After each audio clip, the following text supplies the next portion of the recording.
काय घटना आहे की हगवणे कुटुंबियांच्या विरोधात जे आहेत आता तक्रार दाखल करण्यात आलेली आहे.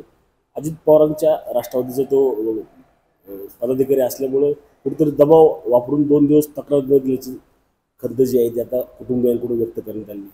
नाही नाही, यामध्ये बावधन पोलीस स्टेशनला खबर प्राप्त झाली, त्यानंतर MLC प्राप्त झाली चेलाराम हॉस्पिटलवरून, आणि तत्काळ मयत जी महिला आहे वैष्णवी हगवणे यांना ससून हॉस्पिटलला रेफर करण्यात आलं होतं.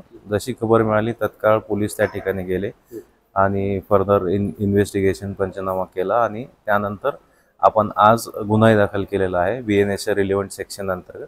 आणि असा कुठलाही दबाव नाही आहे. त्यापैकी 5 आरोपींपैकी 3 आरोपींना अटक करण्यात आली. कसपटे कुटुंबियांनी त्या संबंधित जी पीडित महिला आहे तिला मारल्याचे वन देखील तिचे फोटो त्या ठिकाणी दाखल झालेले. कुठला गुन्हा त्यामध्ये दाखल करण्यात आलेला आहे? यामध्ये ओल्ड IPC 304B आणि नवीन BNS सेक्शन 80 तसेच 306 आत्महत्येस प्रवृत्त केले. सध्या सेक्शन्स लावले आहे. कॉर्पोरेटिव्ह इन्व्हेस्टिगेशन करून फर्दर इन्व्हेस्टिगेशन आणि पुढील कारवाई करतो. कोण कोण आरोपींची नावं त्यामध्ये निष्पन्न झाली?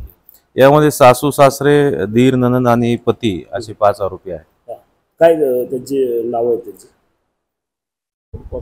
ते राजेंद्र हगवणे, शशांक राजेंद्र हगवणे, लता राजेंद्र हगवणे सासू, ननंद करिश्मा राजेंद्र हगवणे, सासरे आहेत राजेंद्र तुकाराम हगवणे आणि दीर सुशील राजेंद्र हगवणे. यापैकी किती जण आणि कोण कोण अटकेमध्ये आहेत?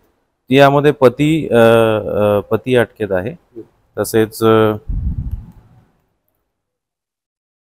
ती सासू आणि ननंद असे 3 आरोपी अटक आहेत. उर्वरित आरोपींचा शोध घेत.